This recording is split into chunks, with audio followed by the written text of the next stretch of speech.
Nagsasabi po yung nasa loob na bawal po mag-video kasi binivideo niyo po yung kanilang center. So nagsasabi po sila sa inyo through sa akin na huwag niyo daw i-video yung kanilang bawal po yon sa kanilang protocols na binivideo daw yung kanilang building at yung mga tao na pumapasok at lumalabas doon. At hindi ko po nakausap si Pangulong Duterte ngayong araw na ito. Nandito lang po kami para kunin yung mga gamit na pinapakuha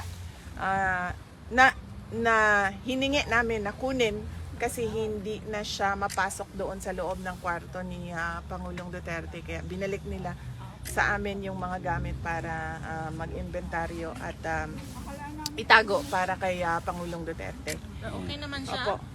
Hindi po kami nagkita ngayon, araw na ito. Opo.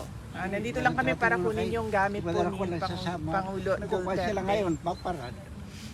Ma'am, ari ka ma'am?